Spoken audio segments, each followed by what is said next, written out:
क्या आप जानते हैं कि दुनिया में 20 देशों का एक शक्तिशाली समूह ऐसा भी है जो विश्व की 60% आबादी का प्रतिनिधित्व करता है। इस ग्रुप के देशों द्वारा दुनिया का 75% व्यापार होता है और ये देश विश्व की कुल जीडीपी में 85% की भागीदारी रखते हैं। जी हाँ, हम बात कर रहे हैं दुनिया के सबसे ताकतवर समूह G20 यानी ग्रुप ऑफ 20 की, जिसमें 19 देश और एक समूह के रूप में यूरोपीय यूनियन शामिल है। G20 मौजूदा समय में दुनिया का सबसे शक्तिशाली समूह है और एक समय सपेरों का देश कहे जाने वाला भारत वर्ष 2023 में इस समूह की अध्यक्षता कर रहा है। इस बार G20 का शिखर सम्मेलन नई दिल्ली, भारत में आयोजित हो रहा है। जब दुनिया के 20 शक्तिशाली राष्ट्राध्यक्ष एक मेज पर बैठेंगे तो वो किस एजेंडे पर चर्चा करेंगे, ये तय करने में भारत ही मुख्य भूमिका निभा रहा है। वैसे तो स्वतंत्रता के बाद से ही भारत कई महत्वपूर्ण सम्मेलनों का पड़ाव बनता आया है। यहाँ गुटनिरपेक्ष आंदोलन की बैठक 1983 में हुई। उसी वर्ष राष्ट्रमंडल के राष्ट्राध्यक्षों का सम्मेलन भी हुआ। फिर 2007 में दक्षेस की बैठक हुई। 2015 में भारत अफ्रीका का सम्मेलन आयोजित हुआ। अंतर्राष्ट्रीय आयोजनों का एक सिलसिला यूं ही निरंतर चलता रहा, लेकिन G20 सम्मेलन की बात जरा निराली है। G20 की प्रकृति इसे विशेष बनाती है क्योंकि यह विश्व में राजनैतिक और आर्थिक रूप से सबसे शक्तिशाली देशों का समूह है। इस समूह में भारत का शामिल होना देश की महत्ता को मिलने वाली स्वीकार्यता का प्रतीक है। नई दिल्ली में आयोजित होने वाला शिखर सम्मेलन भारत की बहुस्तरीय कूटनीति में मील का पत्थर माना जा रहा है। हेलो फ्रेंड्स, मेरा नाम है अनुराग सिंह भदौरिया और आप सभी का स्वागत है आपके YouTube channel study with ASB में। हम आपके लिए लाते हैं ऐसे ही करंट टॉपिक्स पर इंफॉर्मेटिव वीडियोस। आज हम विस्तार से जानेंगे क्या है G20, भारत के लिए क्या है G20 की अध्यक्षता के मायने, कैसे तय होते हैं G20 शिखर सम्मेलन के एजेंडे, क्या होते हैं शेरपा। जी हाँ, अगर आपने अभी तक हमारे चैनल को सब्सक्राइब नहीं किया है तो अभी सब्सक्राइब करें और बेल आइकन का बटन जरूर दबाएं। सबसे पहले देख लेते हैं कि आज हम बिंदुवार किन मुद्दों पर बात करेंगे। सबसे पहले जानेंगे क्यों चर्चा में है G20। उसके बाद देखेंगे G20 की स्थापना की पृष्ठभूमि क्या है, आखिर इस समूह का इतिहास क्या है। इसके बाद G20 का संक्षिप्त परिचय देते हुए हम जानेंगे कि इसके शिखर सम्मेलन के उद्देश्य क्या होते हैं। फिर देखेंगे G20 की कार्यप्रणाली के बारे में कि कैसे वित्त ट्रैक और शेरपा ट्रैक काम करते हैं। उसके बाद जानेंगे भारत के लिए क्यों महत्वपूर्ण है 18वां शिखर सम्मेलन और क्या है 18वें शिखर सम्मेलन के मुद्दे। अंत में हम कुछ महत्वपूर्ण प्रश्नों को MCQ फॉर्मेट में अभ्यास करेंगे। चलिए शुरू करते हैं। सबसे पहले जानते हैं क्यों चर्चा में है G20। जैसा कि आप सभी जानते ही हैं कि G20 19 देशों और यूरोपीय संघ का समूह है जिसका शिखर सम्मेलन प्रतिवर्ष अलग अलग देश में आयोजित होता है। इस बार ये शिखर सम्मेलन सितंबर महीने में भारत में आयोजित हो रहा है। अब बात करते हैं G20 की स्थापना की पृष्ठभूमि की। समझते हैं कि कैसे इसका गठन हुआ। दरअसल सन 1997 में कई एशियाई देश गंभीर वित्तीय संकट से जूझ रहे थे, जिसमें थाईलैंड, इंडोनेशिया और दक्षिण कोरिया प्रमुख रूप से थे। लेकिन इस वित्तीय संकट के जिम्मेदार भी वे स्वयं ही थे। असल में सबसे पहले थाईलैंड ने ज्यादा विदेशी निवेश पाने के चक्कर में अपनी मुद्रा का अवमूल्यन स्वयं ही कर दिया, जिसकी देखा देखी आसपास के देश भी ऐसा करने लगे। अब आपको ये जानना जरूरी है कि मुद्रा का अवमूल्यन क्या होता है। अवमूल्यन का मतलब होता है अपनी मुद्रा की कीमत को गिरा देना। जैसे मान लेते हैं $1 70 रुपए के बराबर है और मुद्रा के अवमूल्यन यानी मुद्रा की कीमत गिरने के बाद $1 100 रुपए के बराबर हो गया। तो अब विदेश से जब $1 विदेशी निवेश आएगा तो हमें 70 की बजाय 100 रुपए प्राप्त होंगे, यानी 30 रुपए ज्यादा प्राप्त होंगे। पूर्वी एशिया के इन देशों का सोचना था कि अगर वो ऐसा करेंगे तो उन्हें ज्यादा विदेशी निवेश प्राप्त होगा, लेकिन जब कई देशों ने एक साथ ऐसा किया तो एक तरह का पैटर्न बन गया और जैसा सोचा था हुआ उसका बिल्कुल उल्टा।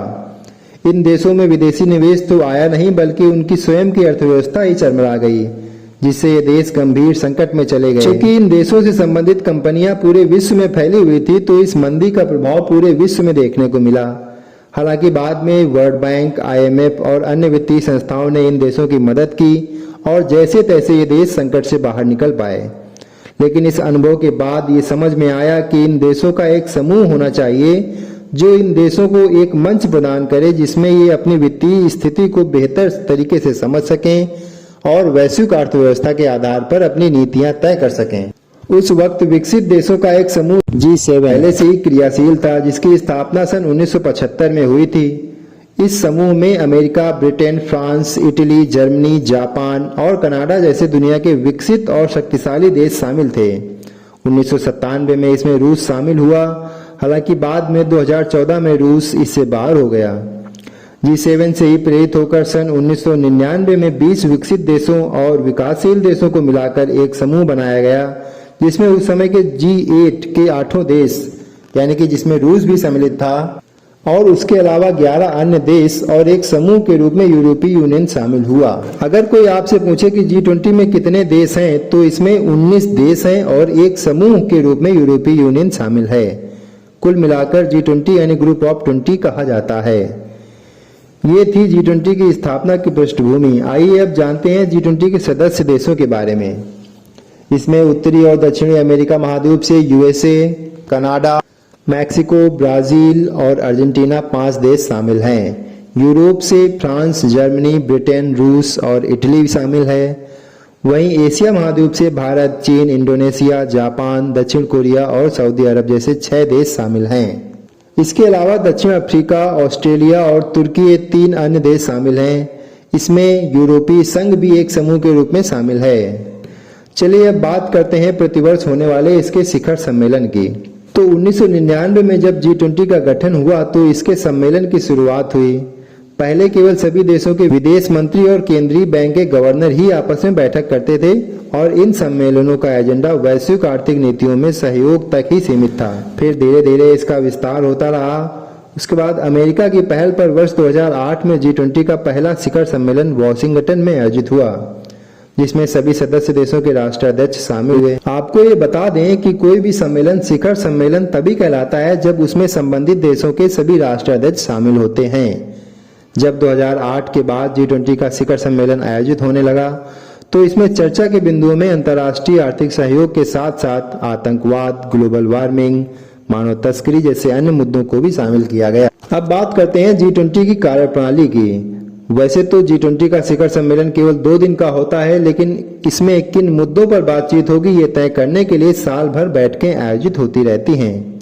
विभिन्न स्तरों पर इन बैठकों में 2 ट्रैक पर बातचीत होती है। ये 2 ट्रैक होते हैं, वित्त ट्रैक और शेरपा ट्रैक। वित्त ट्रैक में सभी देशों के वित्त मंत्री और केंद्रीय बैंक के गवर्नरों की बैठकें होती हैं। इसमें आर्थिक मुद्दों पर चर्चा होती है। और शेरपा ट्रैक में सभी देशों के शेरपा आपस में बैठक करते हैं। यहाँ पर बात आती है कि शेरपा क्या होते हैं। ये शेरपा वो व्यक्ति होता है जिसे उस देश के राष्ट्राध्यक्ष द्वारा प्रतिनिधि के रूप में चुना जाता है। ये व्यक्ति वर्ष भर हुई वार्ताओं का पर्यवेक्षण करता है। सभी देशों के अलग अलग शेरपा होते हैं। ये शेरपा ही मिलकर शिखर सम्मेलन के मुद्दों को तय करते हैं।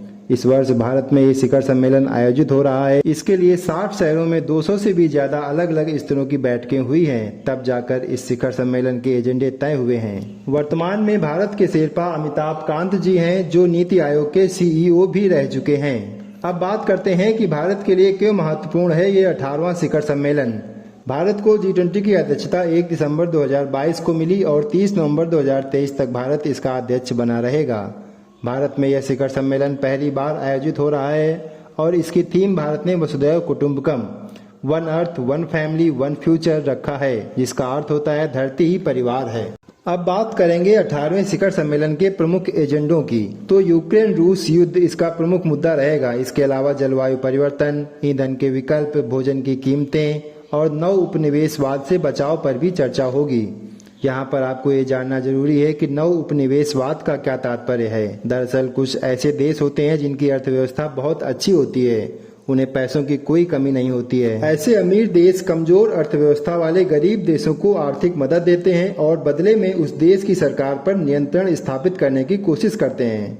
आर्थिक दबाव के चलते ये काफी हद तक सफल भी हो जाते हैं और धीरे धीरे वो गरीब देश उस शक्तिशाली देश का उपनिवेश बन जाता है। द्वितीय विश्व युद्ध की समाप्ति के उपरांत ब्रिटेन, पुर्तगाल, फ्रांस, हॉलैंड आदि देशों के आधिपत्य से अफ्रीका, एशिया और दक्षिण अमेरिका में 1945 से 1960 के बीच लगभग 90 देश स्वतंत्र हुए। नव उपनिवेशवाद की ऐसी स्थिति दोबारा उत्पन्न न हो, इसलिए G20 शिखर सम्मेलन में ग्लोबल साउथ यानी नव उपनिवेशवाद से बचाव को समर्थन दिया जा रहा है। अंत में देखते हैं G20 2023 शिखर सम्मेलन का लोगो, जिसमें पृथ्वी के साथ भारत का राष्ट्रीय पुष्प कमल बना हुआ है। ये लोगो इसकी थीम वसुधैव कुटुंबकम को परिलक्षित करता है।